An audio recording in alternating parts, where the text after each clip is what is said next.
朋友们好，从这期节目开始起，我要死磕一个非常硬核的系列——象雄本教史。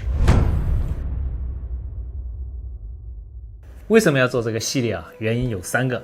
第一，很多的粉丝朋友呢，好多次问我能不能做一下本教历史，我承诺一定要做。第二个，如果想要了解藏文化、象雄历史和本教文化是一个绕不过去的门槛。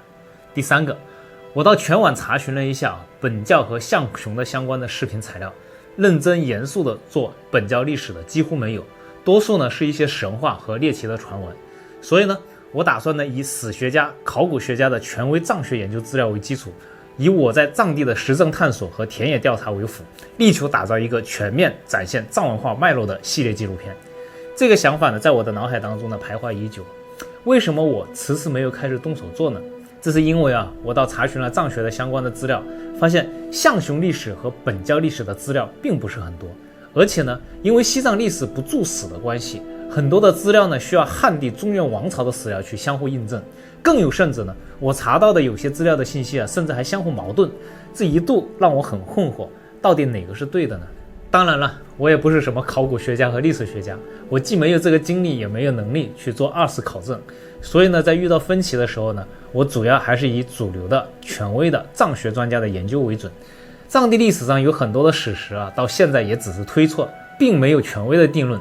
当然了，我在叙述过程当中呢，可能也会加入我一些个人的偏见，这一点呢，也请朋友们知道。如果不符合你的认知呢，也请朋友们轻喷，理性的讨论。另外呢，我的频道呢，自从开启以来，粉丝量少，播放量低，所以呢，一直也没有变现。我是全职做自媒体的，没有收入这个事情呢，会让我难以为继。而制作象雄本教史本身就需要投入大量的成本、时间和精力，所以呢，我打算从象雄本教史这个系列开始起，开启会员收费。会员频道的内容并不是说我这个视频就一定制作的有多么的好，只是如果没有铁粉的支持，我这个系列根本就持续更新不下去。再一次感谢我的会员的赞助，有你的支持，我的节目才能正常的制作得更好。好了，废话少叙，开启正片。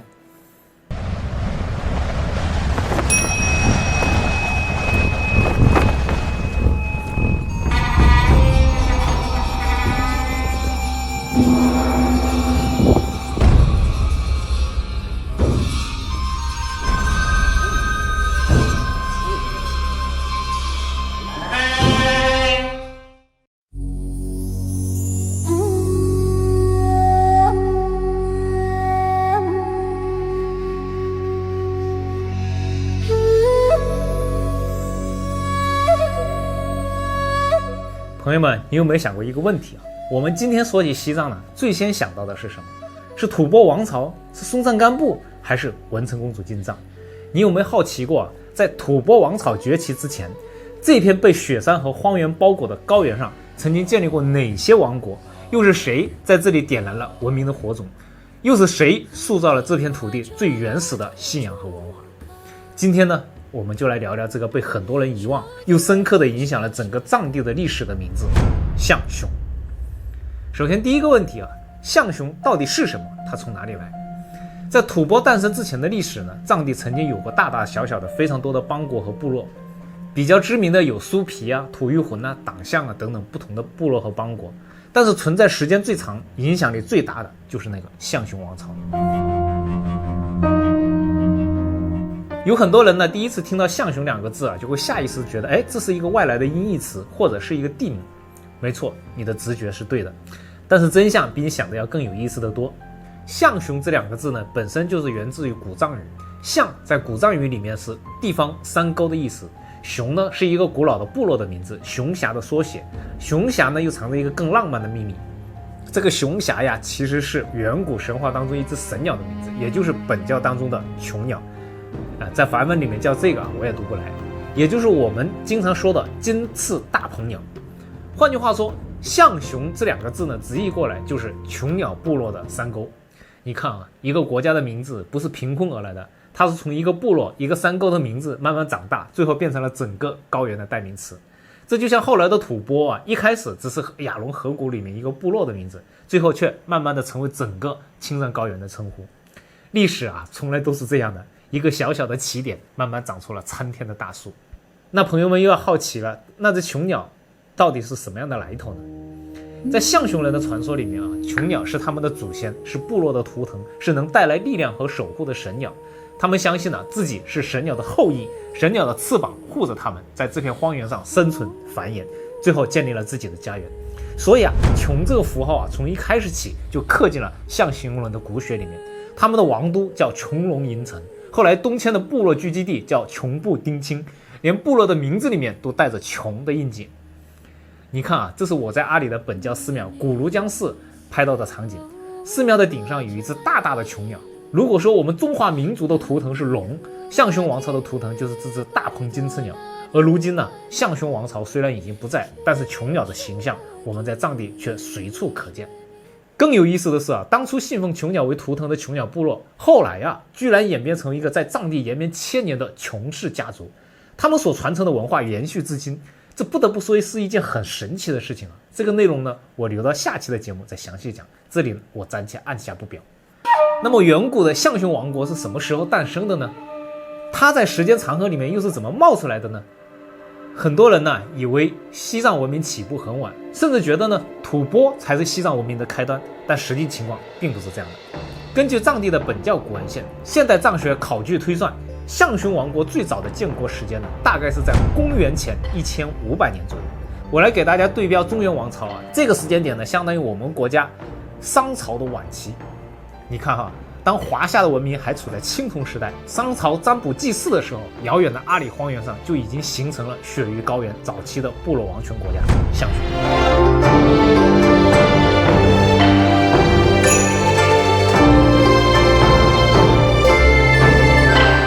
很多读过藏史的朋友都知道吐蕃王朝的前身是亚龙河谷的亚龙部落。这个部落的第一代王叫做聂次占卜，继位的时间大约是在公元前127年。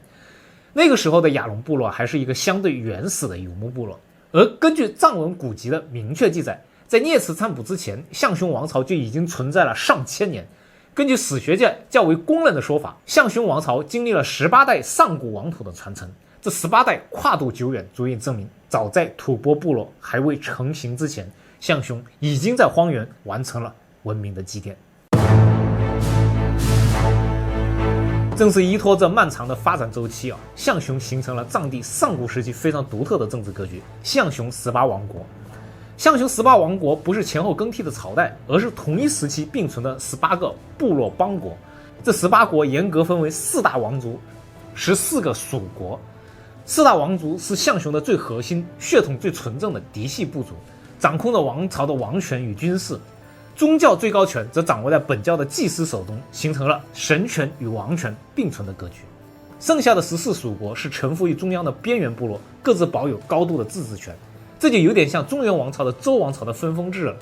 这18个邦国精准的对应上象雄、中象雄、下象雄3片区域。这3片区域我先简单说一下，后面我讲的疆域的时候会详细说。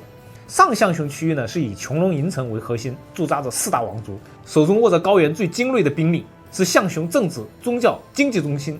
中象雄的区域依托当洛英措、羌塘大草原，分布着大量的游牧属国，逐隋朝而迁徙，骑兵的机动性极强。而下象雄区域在今日的丁青、巴青、所县一带，是琼鸟部落最早的东迁的分支，也是后来本教保留的最完整、民俗最纯粹的一片区域。18邦国各有各的领主，各有各的城池，各有各的军队，各有各的牧区，语言相近，信仰一致，共同尊奉琼鸟为图腾。所以关键点就来了，他们相互不同属，互不干涉，只是在礼仪上效忠象雄共主。这恐怕是早期的王朝的共有特征。那个时候中原的周王朝也是这样子。由于制度和统治技术的局限中央没有强制执行统一的政令，没有集中调度统一军权，虽然有共赴体系，但是征收能力薄弱，地方节流相当的严重。所以讲到这里你就能明白，象雄从文明的根源上，它就刻着松散邦联的基因。别看它版图庞大，邦国林立实则内部一盘散沙。这也是为他日后被吐蕃分割、碾压、灭亡埋下了致命的伏笔。当然，这是后话我后面会详细再细说。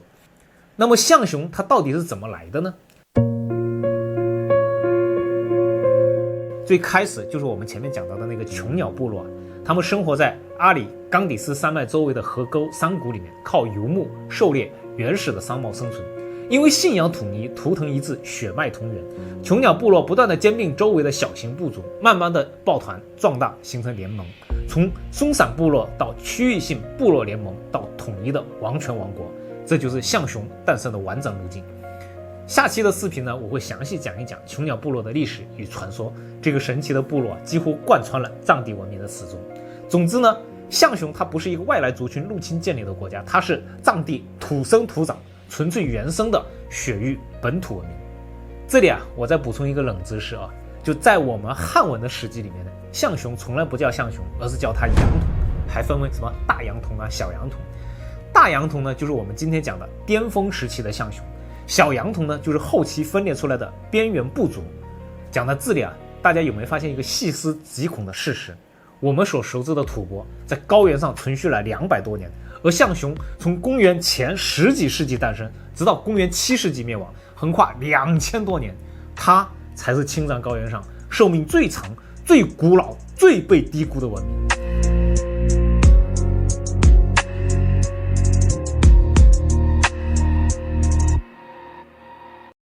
所以我们下面要讲的第二点，巅峰时期的象雄它到底有多强？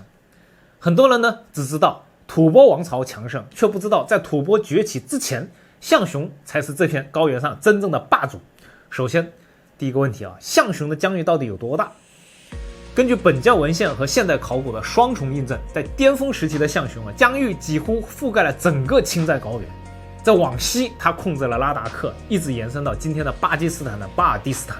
往北，它的势力又触及羌塘高原，甚至到了今天的青海玉树的部分地区。往东，它的影响力一直延伸到了今天的昌都那曲一带，甚至有文献说连黄河的源头澜沧江上游的部分地区都被划入了下象雄的范畴。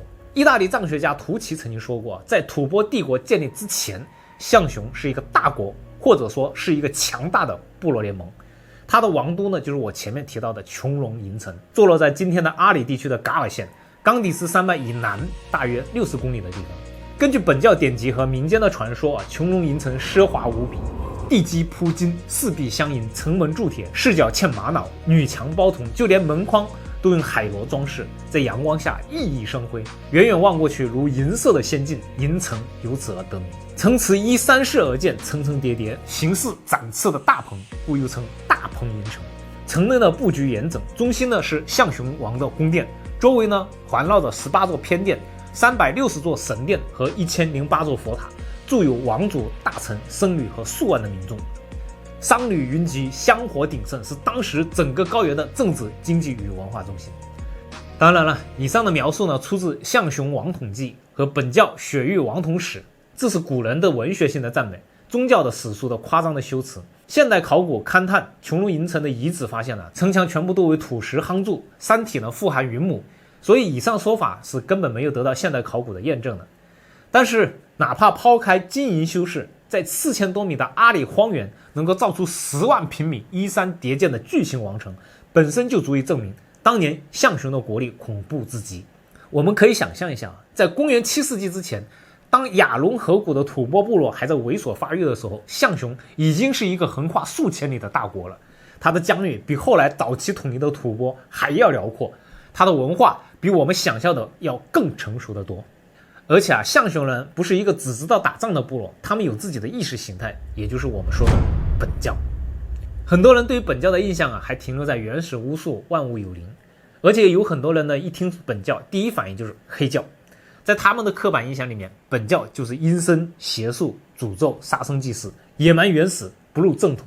甚至在很长的一段时间里就不管是史书也好，坊间传闻也好，还是网上的科普，绝大多数人都会下意识的把本教定义为野蛮、落后、迷信的黑色宗教。我想问一下屏幕前的你是不是也是这么认为的？但是我今天在这里要明确的告诉你，这其实是后世最大的一个误解，也是历史刻意给本教贴上的污名标签，是被后人长期抹黑、长期妖魔化的结果。那问题就来了，为什么现代人甚至很多藏族的本地人都觉得本教是黑教呢？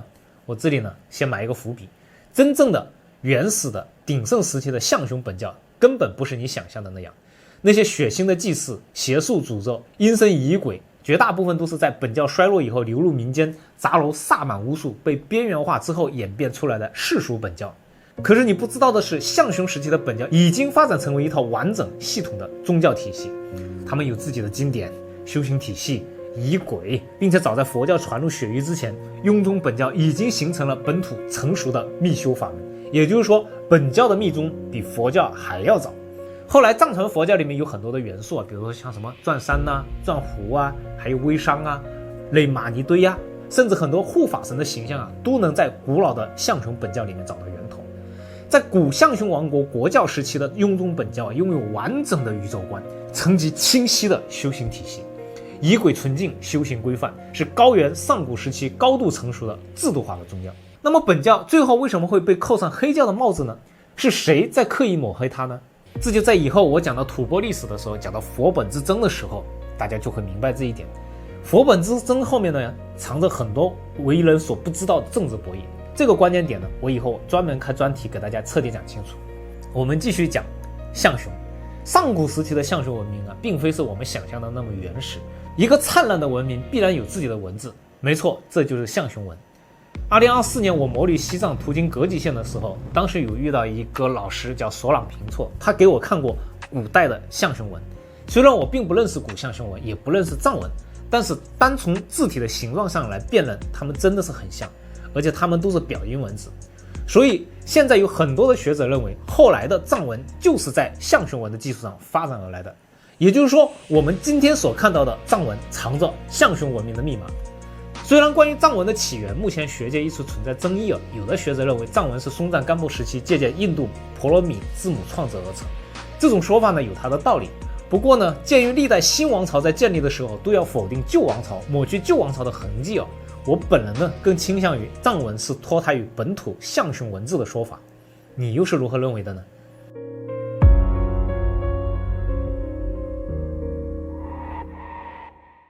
下面我们再说第三点，象雄疆域的划分，上象雄、中象雄和下象雄的划分。象雄的疆域到底有多大，其实是有过争议的。有些朋友到研究过象雄的疆域，却会发现古籍里有两套完全不同的象雄疆域的划分方式。在藏地的历史文献当中呢，象雄一共有两套划分逻辑。第一套划分逻辑是广义的象雄，他们呢把象雄划分为上象雄大石卫摩龙人，中象雄大石，下象雄青藏高原。这种分法呢，出自本教晚期的典籍《世界地理概说》，也译作《世间源流》。这本书的成书年代是在11世纪以后，也就是后洪期的时候。也就是说，这本书呢，它并不是上古象雄时代的史料。按照这种分法呢，从中亚到南亚，一直到青藏高原，全部都是象雄的疆域，这个就有点大的离谱。在上古时期技术那么落后，如何实现这么大的疆域管理，都是一个很大的难题。所以啊，这套分法呢，不被现代史学界认可。为什么呢？因为古人呢，把神话地理和异域的传闻全部混在一起，大石、卫摩龙人虚无缥缈，边界模糊，没有考古遗址，没有实物佐证。而且呢，在里面的大石啊，并非是我们现在想象的阿拉伯帝国，而是古人对于中亚波斯的笼统的一个泛称。这片区域呢，没有任何考古遗址可以佐证象雄存在过，所以这种说法是完全偏向宗教传说的，学术界基本不予采用。这是第一套划分方式。我们再来看第二套。第二套划分的方式是叫狭义的象雄，也是史学界公认的有遗址、有人物、有文物，经得起推敲的正统划分。这也就是我今天重点讲的，以3座神烧城堡为核心的上象雄、中象雄和下象雄的划分。这种划分方式呢，有典籍、有遗址、有人物、有故事，也是最值得采信的部分。上象雄呢，是整个王朝的政治中心、王权中心，它的中心呢，就是我前面提到的穹窿营城。这里呢，我再给大家补充一些细节啊，很多人不知道这座古城的名字的真实含义。穹窿营城当地的藏语名叫卡尔东，卡尔意思是城堡，东意思是山梁，那合起来的意思就是山梁上的城堡。那古人呢，为什么要起这么直白的名字啊？因为这座王城啊，它是硬生生的修建在一座海拔4400米、高达100米以上的巨型的天然的山梁平台之上。你站在远处呢，首先看到的不是城堡，而是厚重高耸的山梁。你爬上了山梁，才能豁然看见残垣断壁的古城遗址。山梁托举城池，城池俯瞰荒原，这也是古人选址最绝妙的军事智慧。很多人呢都只知道这里是王都，却不知道琼伦营城还是本教精神的圣地。这里啊是公元8世纪本教宗师詹巴南喀的出生地。第一次听说这个名字的人呢，可能对这个名字无感了，但是真正研究过藏地历史的朋友就会知道，正是这个人在后来的吐蕃王朝占卜赤松德赞主持的那场决定佛本生死的大辩论当中，孤身一人扛起了本教的大旗，对抗佛教进行辩论的。这就是詹巴南喀。当年的营城当中啊，还专门供奉了詹巴南喀的石像。后来随着王朝的覆灭，文明的衰落，石像逐渐蒙尘。直到上个世纪80年代，信徒自发筹款，在废墟里面搭建了一座低矮简陋的小殿堂，重塑泥像，世代朝拜。在琼隆营城仅仅1公里啊，有一座1000年的古寺——古庐江寺。这座古寺呢，始建的年代现在已经没有办法进行考证。1936年的时候，由琼珠晋美南喀多杰修缮，之后呢，经历过运动后再次毁坏，到80年代之后呢，又再次重建。我2024年在摩旅西藏的时候，专门到寻访过这座寺庙。寺庙背后的悬崖峭壁上有一处天然的修行洞，叫做仁钦巴欧瓦洞。在这里啊，是詹巴南喀当年闭关修行、悟道成佛的圣地。1000年之后，近代的本教大师丹增旺扎也曾经在此洞苦修，直到2007年圆寂。你看哈，一片废墟，一座古寺，一处修行洞。上象雄不仅仅是王权之都，它是本教1000年不断的精神火种。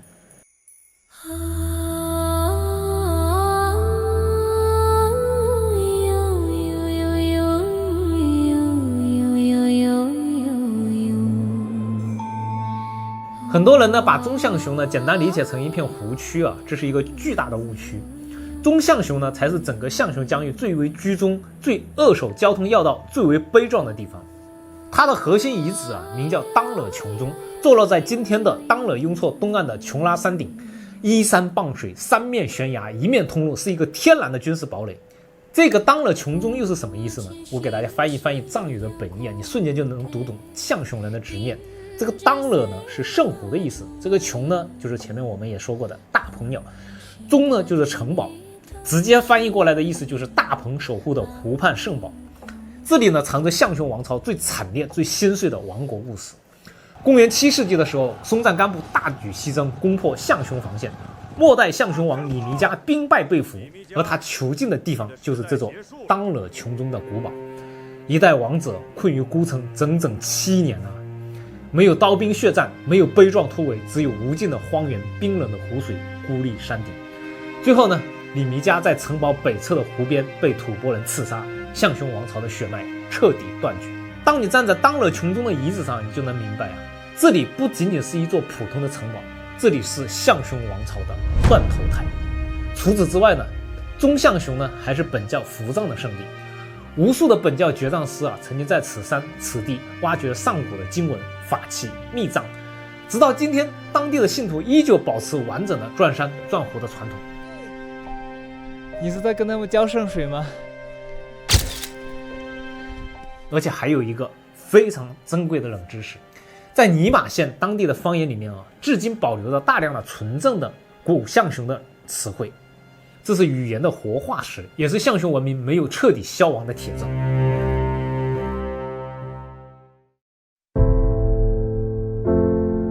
如果说上象雄是政治，中象雄是悲剧，那么下象雄就是象雄文明的最后的自由地。下象雄的中心呢，就是今天的昌都市的丁青县的蜘蛛山。丁青呢，古称琼部丁青，它翻译过来就是琼鸟部落的聚集之地。它是上古的琼鸟部落从阿里向西一路东迁，最终定居、繁衍留存下来的最大的聚集地。也就是说，丁青人是纯正的象雄琼鸟部落的直系后裔。这片区域包含今天的丁青、巴青一带。我给大家看一组数据啊，就是在如今的丁青县内保留着24座本教寺院。而隔壁的那个巴青县呢，是整个中国藏区唯一一个全民信奉本教的县，没有之一。哪怕是象雄王朝灭亡，阿里王城化为废墟，西藏全面佛教化，这片土地依然坚守着最古老的信仰、最原始的习俗。蜘蛛山也因此成为下象雄文化的图腾，本教不灭的地标。讲到这里啊，我给大家做一句总结，方便大家永久记住：上象雄是象雄的王权，中象雄是象雄的悲歌，而下象雄是象雄的血脉。这3座城池串联起象雄2000年的兴衰荣辱。而那些古籍里面写的虚无缥缈的大史未谋容人，我只做简单的提及，不作为史实。原因很简单，因为我讲历史只相信看得见、摸得着、有遗址、有文字、有人哭过、有人活过的真实文明。讲到这里有很多人会问这么强大的象雄为什么最后会消失在历史的烽烟里面呢？有些人说象雄是一夜之间灭亡的，这个不对象雄是被一点一点瓦解的，最后慢慢的消失在历史的光芒里。象雄灭亡有很多的原因其中最主要的原因就是吐蕃的崛起。当象雄还在高原西部称王的时候，雅戎河谷的吐蕃部落正在悄悄地积蓄力量。从吐蕃第一代占卜聂次占卜开始，吐蕃部落就一直在东征西战，兼并周围的部落。到了公元7世纪的时候，松赞干布出现，让吐蕃彻底拥有了征服整个高原的力量。而此时的象雄呢，表面上看上去非常庞大，实际上是一个松散的王国，内部的联系极其脆弱。为什么这么说呢？第一，地理相隔太远，上象雄在阿里，中象雄在尼玛，下象雄呢在丁青，中间呢全部都是无人荒原、大戈壁、高海拔的雪山，没有平坦的官道，古代行军赶路极其困难。第二，我前面说过，古象雄它不是中央集权，更像是王权盟主制，三地呢各有领主，各有封地，地方的自主权极大。第三，族群部落复杂，三地虽然同属于琼瑶血脉，但是长期分居，习俗、方言、部族势力早已分化。第四呢，没有直通的军事补给线，一旦中间被切断了，三地无法相互驰援。所以呢，上中下象雄之间名义上同属一国，实际上联系松散，各自为政，一旦受到外敌的打击，就很容易会断裂。当年松赞干布吐蕃的军队的策略就是直接插入羌塘腹地，切断中象雄、下象雄通往阿里的要道。象雄三地被硬生生的分割包围，整个王国的结构一下子就彻底瓦解了。关于吐蕃崛起灭掉象雄的详细历史，以后我会在吐蕃佛本斗争史当中详细讲解。更为要命的是吐蕃在扩张的同时，也带来了新的文化信仰——佛教。象雄国虽然灭，但是本教仍存，按理来说保留了火种。最初的时候呢，本教呢还是吐蕃的国教，但是后来呢，松赞干布引入佛教，本教的危机就开始了。直到后来赤松德藏当王，彻底起了兴佛灭本之心，搞了那场藏地历史上有名的本教和佛教的大辩论。随着吐蕃王室的支持，佛教很快就占据了上风，象雄的本教就从国教变成了边缘信仰。很多本教的仪式经典要么被改造，要么被封存，甚至被遗忘。但也随着吐蕃征服象雄，波这个名字也慢慢取代了象雄，成了整个青藏高原的称呼。象雄的疆域呢被划入了吐蕃的版图，象雄的文化被吐蕃慢慢的融合，象雄的名字也渐渐的被人遗忘。就像很多古老的文明一样，象雄的文明并没有随着战争被彻底的毁灭，而是被新的文明一点一点的慢慢吸收，最后消失在历史的长河里面。很多人觉得象雄消失了，它的历史就结束了。可真相是象雄从来没有消失，它一直活在藏文化的骨子里面。你看我们今天在藏地看到的微商转山转湖垒玛尼堆撒风马旗这些习俗的源头全部都能追溯到象雄时期的本教。很多藏传佛教里面的护法神仪式甚至很多藏医的理念都能在象雄本教里面找到影子。甚至今天的藏文有很多学者都认为它的前身就是象雄文。更为重要的是，象雄给藏地留下了一种精神底色，对自然的敬畏，对神山圣湖的崇拜，对万物有灵的信仰。这种底色不是吐蕃带来的，而是象雄人用几千年的时间刻进这片土地里的。直到今天阿里的冈底斯山依旧是本教的神山，当勒雍措依然是信徒心中的圣湖，蜘蛛山上本教的鼓声依然在回响。这些都是象雄文明从未断过的证明。最后我想和大家聊一个问题我们为什么要去了解象雄？它只是一个消失的古国，一段被遗忘的历史，对我们今天来说有什么意义？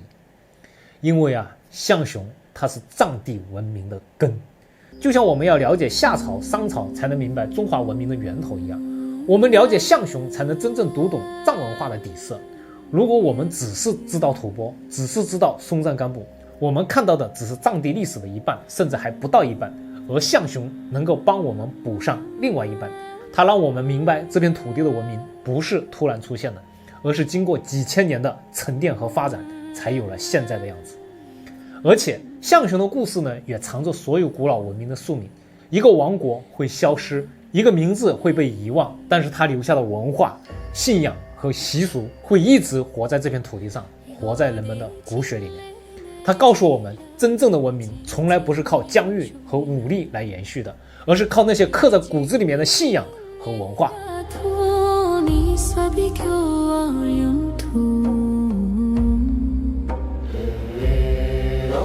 朋友们，今天我们聊了象雄的名字、它的巅峰、它的疆域的划分，还有它深埋在雪域的文明底色。不知道大家有没有发现啊？全篇下来有一个字眼反复出现，贯穿始终，那就是穷。穹窿银城，穷布丁青，穷拉神山，穷鸟图腾。你难道就不疑惑，为什么象雄到处都是穷？这个字到底隐藏着什么秘密呢？其实啊，象雄从来不是笼统的古国，它的文明的底色是一个家族的迁徙史诗。这个家族就是琼氏家族，他们诞生在阿里荒原，以神鸟为主，分为白琼、黑琼、花琼三支。他们是象雄4大王族之首，他们是琼鸟图腾的直系血脉。王朝覆灭之后，他们舍弃王城，跨越羌塘，一路东迁，扎根在丁青，散落在嘉隆，硬生生的把即将断绝的象雄文脉保留了下来。毫不夸张的说啊，一只神鸟半部象雄史，读懂琼氏才算真正读懂象雄。为什么整个藏地都遍布琼氏的遗迹呢？丁青又为什么是琼鸟后裔的聚集地呢？琼氏4兄弟又是如何分化、迁徙、延续血脉的呢？这个被严重低估、被全网忽略的上古的王族，它到底藏着多少不为人知的往事呢？我是萧峰，以行走为证，以史料为基，关注我，洞悉雪域智慧，解码藏地源流。下一期我不讲吐蕃，不讲佛本纷争，我们单独挖一挖这个琼氏家族。我带你看懂象雄不是亡于战火，而是藏进了家族的血脉。神鸟并没有消失，而是换了一种方式留在高原大地。如果你也对这段被掩埋的上古家族的秘史感兴趣，别忘了点个关注，我们一起拆解这只神鸟背后的千年密码。那么我们下期节目再见。